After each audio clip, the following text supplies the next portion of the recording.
estamos de regreso en edición nocturna, como les informara en el segmento anterior. Hoy vamos a hablar sobre las audiencias virtuales, una demanda que el Colegio de Abogados y muchos abogados de manera individual han estado reclamándole a la justicia y a la Procuraduría General de la República. Y para ellos contamos con tres destacados abogados dominicanos, los señores Cirilo Guzmán, José Alfredo Rizek y Pacal Peña Pérez. Buenas noches, caballeros. Gracias por aceptar nuestra invitación. ¿Por qué el colegio? Buenas noches. ¿Por qué el colegio y muchos abogados, dada la situación que confrontamos con la crisis sanitaria, insisten en que las audiencias tienen que ser presenciales y no virtuales? ¿Qué está pasando realmente en el ámbito de la justicia con este asunto? Caballeros. No sé si José Alfredo quiere empezar. Bueno, quizás, vamos a decir que por las canas quieren que yo empiece, pero bueno. Mira, la verdad es que el tema de la pandemia es algo que sencillamente a todo el mundo tomó por sorpresa. Yo creo que la República Dominicana, en el tema de administración de justicia, con la elección de la nueva Suprema Corte, comenzó a dar pasos en torno a la transformación digital del Poder Judicial. Nosotros sabemos que probablemente de los tres poderes del Estado y de los servicios que recibe la ciudadanía, el servicio de justicia en todos sus componentes, la administración, la asistencia y también los servicios que son, digamos, periféricos, es donde menor virtualidad y menor digitalización se había acumulado a través de los años. Nosotros tenemos, por ejemplo, una cantidad importante de servicios que el Poder Ejecutivo pues dispone para los ciudadanos que pueden ser hechos en línea. El Congreso Nacional, dentro de sus limitadas atribuciones, tiene también una cantidad de servicios de búsqueda y de servicios de consulta que también son digitalizados. Sin embargo, a nivel del Poder Judicial, no solamente la celebración de las audiencias, sino los trámites más sencillos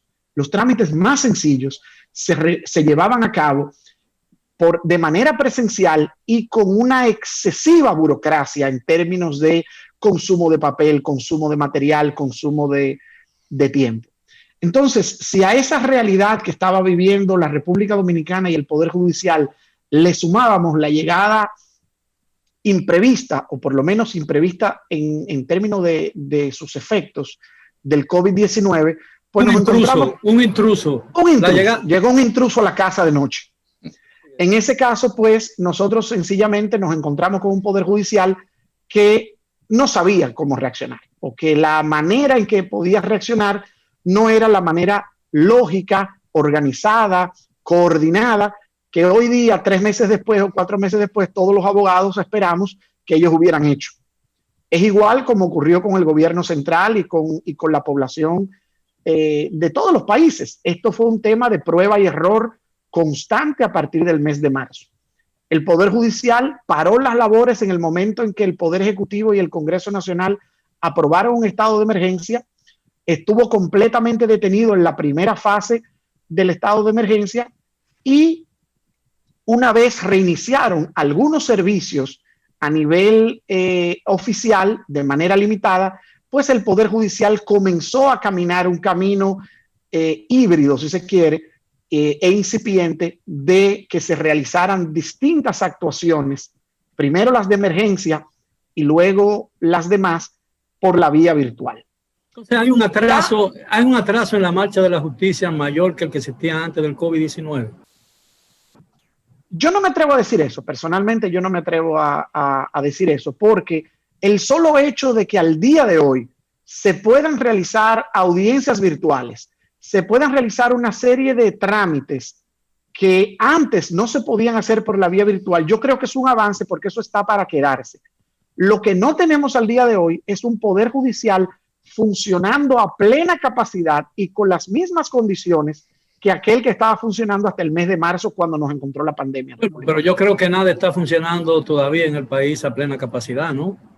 Y yo creo, escúcheme que lo interrumpa, yo creo que como dice José Alfredo, no es necesariamente que el sistema no funcione, al contrario. Yo soy defensor y estoy de acuerdo por el hecho de yo estar aquí en mi casa, celebrar con la computadora una audiencia, me pongo la toga, no tengo que salir a la calle, desde aquí la celebro, 15 minutos, termino, ya no tengo que gastar gasolina, no tengo que gastar papel, porque todos los documentos en materia civil, por ejemplo, los puedo escanear y enviarlo a la plataforma. La queja de la mayoría de los abogados radica en, como dijo José Alfredo, el Poder Judicial no está trabajando a su máxima capacidad y por lo tanto, cuando José Alfredo, Pascal y yo enviamos nuestros documentos probatorios en materia civil, hay una sola persona que recibe todo eso, lo va archivando y poniendo en una carpeta donde va todo eso.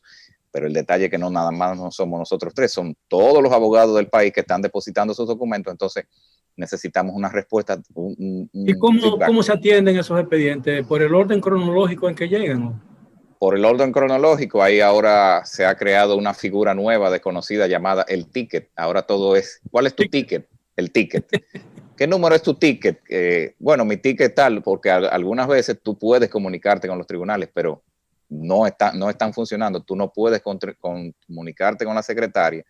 No hay aquello que se usaba antes de el contacto visual con la secretaria, que, como dicen algunos colegas abogados, cada tribunal tiene su librito y entonces, por ejemplo, si tú vas a celebrar un referimiento, que es una materia muy rápida y expedita en Puerto Plata, tú debes o pasar por donde la secretaria o llamarla, porque tú tienes que preguntarle qué día es el del referimiento y cómo se hace ahí el referimiento. Que aunque la ley establezca una situación de procedimiento, ellos tienen su forma de ser. Pero Cirilo, ahí justamente me parece que ese es uno de los aportes que tal vez el servicio judicial y la virtualidad va a llevar. Justamente uno de los grandes problemas que tiene nuestro Poder Judicial, y yo creo que el sistema de administración en general, es la discrecionalidad en el manejo en ocasiones de ciertas cosas. Y no me estoy refiriendo necesariamente a los jueces, sino de la secretaria tal vez, o el secretario, o el abogado ayudante, cuando hay un trato con el abogado, es más eficiente. Entonces, lo que sí el Poder Judicial, por supuesto, tiene oportunidades de mejora. Y por supuesto, como decía José Alfredo hace un momento, hubo una situación indudable a nivel mundial que impactó de manera particular todos los sectores, no solamente, por supuesto, el jurídico. Ahora bien, ya la República Dominicana, en órganos de la administración pública, ha sido eficiente en el manejo virtual de expedientes. Por mencionar, nosotros conocemos, José Alfredo y Cirilo lo han manejado, ONAPI, por ejemplo, o solicitudes simples de certificación que a lo mejor ya se manejan en... la DGI, todos los trámites de DGI son electrónicos. Con la oficina virtual. Y asimismo también la oficina de migración, entre otras. O sea, hay ya proyectos que se han convertido en realidades, incluso antes de la pandemia. El detalle es que, y de eso nosotros debemos ser conscientes, que hay gran deficiencia. Uno, en cuanto a el uso de tecnologías. Dos, de la capacidad de acceso de los abogados y de tal vez aquellos usuarios en general del servicio judicial. Y ahí es que está el tema. Recuerdo al inicio de todo esto, cuando se permitió el acceso y se hablaba de las audiencias virtuales, recuerdo que me parece una posición un poco populista, un abogado o una abogada, no recuerdo, en medio de la calle, conectada con el internet para que se viera y para tal vez hacer bulla de este tema. El Poder Judicial está haciendo un esfuerzo, y es mi opinión. Y sin dudas hay leyes que por lo viejo de esas leyes deben ser modificadas. Ahora, deduzco por lo que he escuchado de ustedes tres, abogados, y me corrigen si deduzco de una manera errónea, que a pesar de la normalidad que impone ciertas deficiencias en las actividades del Poder Judicial, como ocurre en cualquier otra actividad aquí en la República Dominicana y en la mayoría de los países del mundo en la crisis sanitaria, evidentemente la virtualidad ha traído una forma, un procedimiento, un método de administración de justicia que en el futuro puede ser provechoso para la justicia, para el sistema. ¿Me equivoco o no? Así es, así es. Y de homogenización eventualmente a eso que Cirilo decía, homogenización y hasta una especie de fiscalización y control a ciertos procedimientos en sí mismos. Sin embargo, y excúseme, doctores, he escuchado al Colegio de Abogados pedir la destitución del presidente de la Suprema Corte de Justicia por el tema de la virtualidad en las audiencias. ¿Tiene sentido eso? Mira, Miguel, y te lo voy a decir como durante muchos años a mí me tocó trabajar en todo el proceso de transformación judicial cuando tuve el honor de dirigir la FINJUS.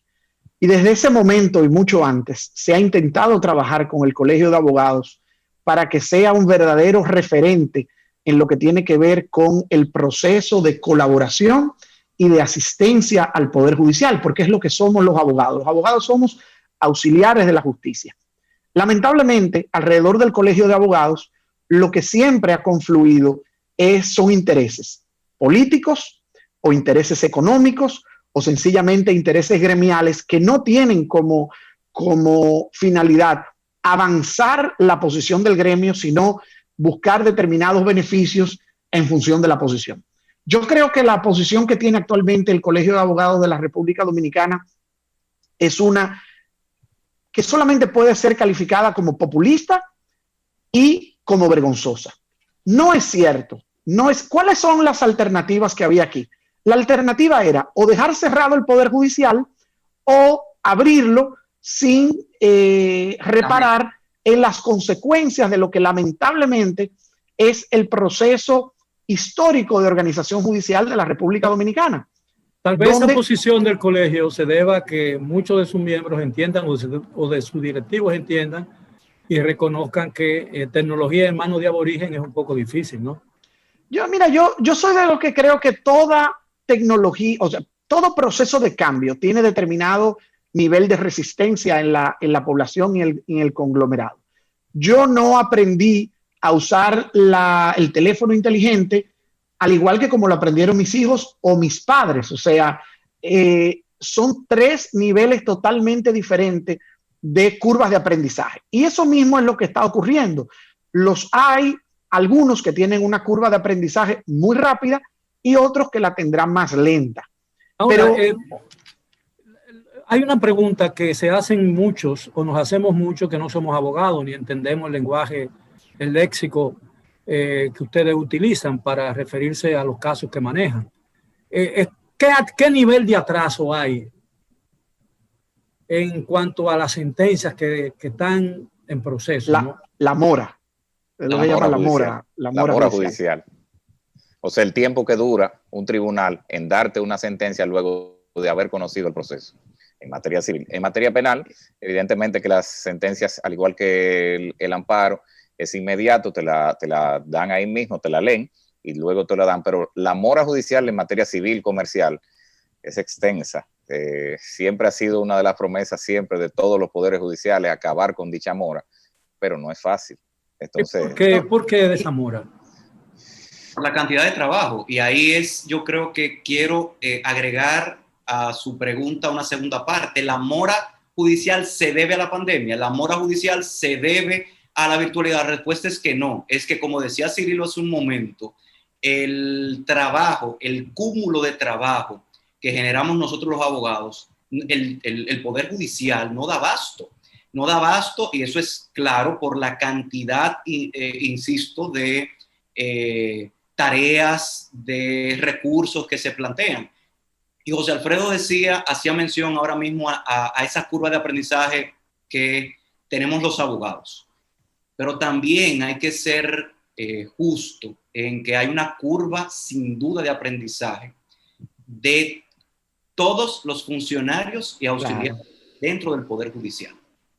Una secretaria que estaba acostumbrada, un secretario o una secretaria que estaba acostumbrado tal vez a recibir la documentación o a subir audiencia, ahora es distinto porque hay otros aspectos que necesariamente no se evaluaban antes, temas incluso hasta de protección de datos, de esa grabación que tradicionalmente en una audiencia civil, por ejemplo, no se realiza. Ahora todas las audiencias, cuando se realizan de manera virtual, se graban. Entonces hay también eficiencias que de este tema hay que valorar. eficiencias y oportunidades de mejora que nacen, insisto, de esa curva de aprendizaje que estamos viviendo nosotros, como están también viviendo aquellos que están llamados a servir, que es el Poder Judicial. ¿Cómo se resuelve definitivamente el problema de la mora? ¿Con COVID o sin COVID? Mira, yo aumentando el número de tribunales, aumentando el número de jueces. Hay de todo. Yo creo que eso es un problema que es incluso, no es para abogados, es para ingenieros industriales. Ahí tú tienes que coger los procesos de todos los tribunales y de todos los casos y entonces hacerle un diagrama de causa-efecto. Por ejemplo, hay una discusión muy común. Según nuestra estructura, los juzgados de paz, que son el nivel más bajo de la jerarquía judicial y por donde deben de comenzar los asuntos, solamente conocen casos hasta 30,000 pesos, casos civiles hasta 30,000 pesos. ¿Cuántos casos tú conoces que van a la justicia por 30,000 pesos? Entonces, esos tribunales, ¿qué pasa? Están el día entero, están totalmente desocupados. Son tribunales donde el juez puede ir 1 o 2 horas al día y está todo resuelto, sobre todo en lugares que no es el Distrito Nacional, sino en lugares de las provincias, en otros departamentos judiciales. Entonces, ¿qué pasa con esos tribunales? Bueno, hay que ampliarle la atribución, sobre todo porque los jueces, cuando los jueces van a la Escuela Nacional de la Judicatura e inician su programa de formación, de lo que salen graduados es como jueces de paz. O sea, van a los juzgados de paz donde hay muy poco trabajo. Entonces, los jueces de paz que son promovidos a primera instancia, muchas veces sin tener la experiencia, el fogueo, el tiempo en el ejercicio que debieron de agotar siendo jueces de paz, porque la verdad es que no tenían muchas cosas que hacer. Entonces, ¿cuál es la solución? Bueno, en ese caso hay que cambiar la ley para cambiarles la atribución. Es decir, ampliarles la atribución, la competencia de atribución a los juzgados de paz para que, por ejemplo, se lleven asuntos hasta 100,000 o incluso hasta 200,000 pesos, porque estamos hablando de menos de $5,000, ¿tú me entiendes? O sea, en términos relativos. Entonces, eso es una cosa que se puede hacer. En otra cosa que se puede hacer en los tribunales civiles de primera instancia, que es donde está la mayor cantidad de cúmulo de trabajo, pues entonces hay que ver cuáles son los tribunales que están generando mayor carga de trabajo. Lógicamente, donde está la mayor actividad económica del país, el Distrito Nacional, la provincia de Santo Domingo, Santiago de los Caballeros, La Vega, Higüey, provincia de Altagracia, por todo el tema de la zona hotelera.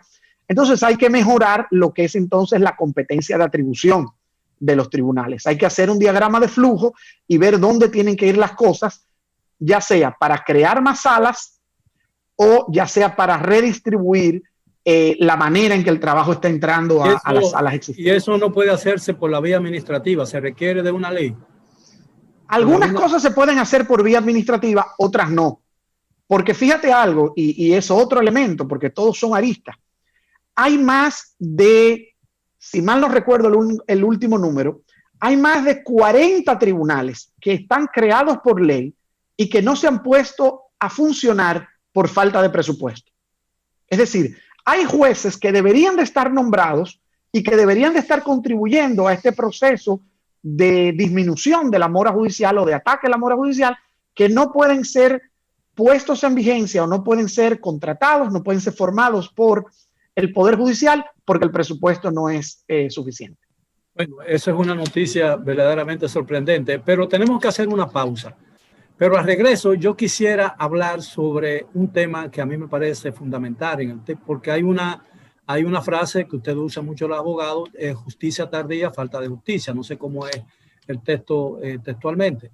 Ocurre que muchas veces un juez dicta la libertad de un acusado y el acusado vuelve a la cárcel y necesita que otro juez disponga su salida del penal. A mí me parece que eso debe ser, por lo menos parece contra natura, ¿no? Porque ya ese hombre, un juez ha ordenado su libertad y sin embargo depende de que otro juez ordene su excarcelación. Vamos a hablar de ese y muchos otros temas. Se la tiraron a Cirilo. Cuando regresemos después de la pausa.